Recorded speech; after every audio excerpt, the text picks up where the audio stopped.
banyak sekali pertanyaan-pertanyaan yang muncul di kolom komentar, ya. Dan mungkin nantinya ada pertanyaan-pertanyaan yang menjadi kebingungan yang sama oleh sahabat Pedicare.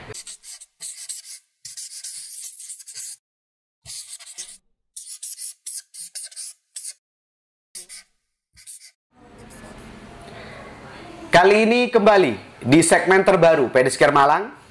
Kamu bertanya, Pedicare menjawab. Setelah sekian banyak video yang diproduksi dan diupload di channel YouTube Pedicare, banyak sekali pertanyaan-pertanyaan yang muncul di kolom komentar, ya. Dan mungkin nantinya ada pertanyaan-pertanyaan yang menjadi kebingungan yang sama oleh sahabat Pedicare. Maka dari itu, saya akan menjawab pertanyaan-pertanyaan yang sudah ada di kolom komentar dan ditanyakan oleh penonton setia channel YouTube Pedicare Malang. Oke, ini dia pertanyaan-pertanyaan yang sudah dikumpulkan oleh tim channel YouTube Pedicare Malang, ya. Saya akan bacakan. Pertanyaan pertama ini dari Hilda Bari, ya. Halo Kak Hilda, ya. Terima kasih sudah bertanya ya di kolom komentar video kita. Nah, pertanyaannya adalah, kalau mengeringkan luka, alangkah lebih baiknya pakai kasa atau pakai kapas, dok? Ya, saya dipanggil dokter nih ya. Oke, amin ya robbal alamin. Oke, pertanyaannya sangat bagus ya, Kak Hilda Bari. Yang mengeringkan luka itu harusnya pakai kasa, pakai kapas, atau ya biar lebih bersih lagi boleh pakai kanebo mungkin gitu ya. Pakai kanebo biar lebih kering gitu kan. Oke. Jadi sampai saat ini ya Kak Hilda dan sahabat Pedicare semuanya, menurut pengalaman saya selama menjadi praktisi perawatan luka, alangkah lebih baiknya memang untuk mengeringkan luka itu pakai kasa. Kenapa? Karena kasa mempunyai tekstur yang tidak terlalu kasar dan juga mempunyai pori-pori yang sangat bagus untuk menyerap cairan. Dan juga bahan dari kasa memang tidak mudah terurai. Akhirnya nantinya ketika kita aplikasikan ya tidak meninggalkan bekas bahan yang ada pada jaringan. Ya, itu dia kasa. Nah, tadi pertanyaannya ada kapas. Nah, kapas sendiri memang teksturnya sangat lembut, ya, dan memang mudah sekali untuk menyerap cairan. Tapi sayangnya bahan dari kasa ini mudah terurai ketika kita aplikasikan untuk mengeringkan luka. Resikonya adalah apabila kita sudah mengaplikasikan, biasanya serat-serat dari kapas ini tertinggal di jaringan dan itu biasanya menimbulkan resiko, ya, resiko kontaminasi apabila kita tidak hati-hati, ya. Jadi jawaban saya alangkah lebih baiknya memakai kasa, ya. Kak Hilda nanti boleh dipraktekkan. Oke, selanjutnya, ya. Wah, lampunya menyala nih ya, keren. Ini bukan sulapan. Selanjutnya yaitu dari Kak Kartika Vandiyudo, ya. Untuk luka seperti terowongan. Nah, ini dia nih, terowongan. Terowongan ini yang saya tahu cuman terowongan Casablanca ya, yang ada di Jakarta. Tapi kalau terowongan-terowongan luka ya, saya rasa ini banyak modelnya dan banyak macamnya ya. Oke, luka seperti terowongan baiknya dikasih obat apa ya agar bisa menjangkaunya. Oke, terowongan ya atau biasanya disebut dengan undermining dalam perawatan luka ya. Jadi ada dua bahan yang saya sarankan untuk Kak Kartika Vandiyudo ya. Dua bahan. Pertama adalah bahan dressing yang bahannya berbentuk topikal atau cair ya. Yang kedua adalah bahan dressingnya berbentuk lembaran ya. Yang topikal itu sangat banyak sekali seperti metcovazin, hydrogel, burnazin ya, atau kandungan-kandungan lainnya. Selanjutnya yang berbahan lembaran ya, berbentuknya lembaran, itu ada yang namanya Aquacel EG, hidrofobik, aktikut, dan semacamnya. Nah, kebingungannya di sini, gimana sih cara menjangkaunya? Nah, untuk yang berbahan topikal ataupun cair, itu biasanya saya mengaplikasikannya dengan menggunakan spuit. Oke, topikalnya dimasukkan ke spuit, lalu kita dorong ke undermining atau terowongan tadi. Dengan harapan, dengan dorongan tersebut dapat menjangkau dasar luka. Oke, itu dia yang berbahan cair ataupun topikal.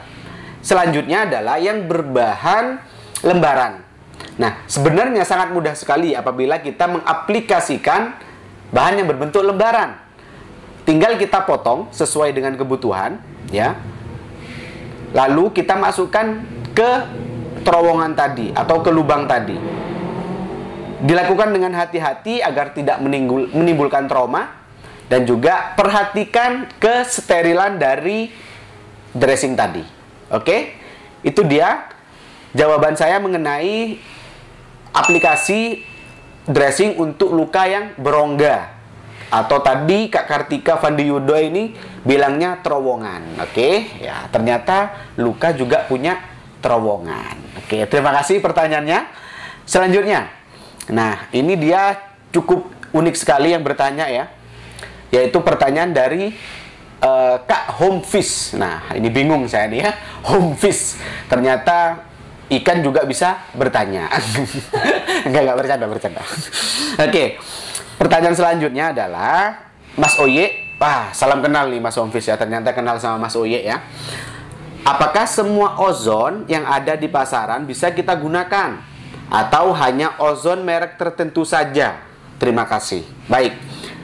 Kalau boleh memberikan saran ya untuk Mas Homefish ini ya, akunnya ya. Jadi ozon yang digunakan dalam proses perawatan luka memang digunakan untuk adjunctive treatment. Oke, terapi tambahan yang biasanya digunakan saat kita sudah melakukan pencucian dan juga debridement. Baru kita aplikasikan ozon tadi. Oke. Nah, ozon yang bagus silakan cari ozon yang portable ya. Sehingga nantinya kita tidak kesulitan dalam pengaplikasian. Dan carilah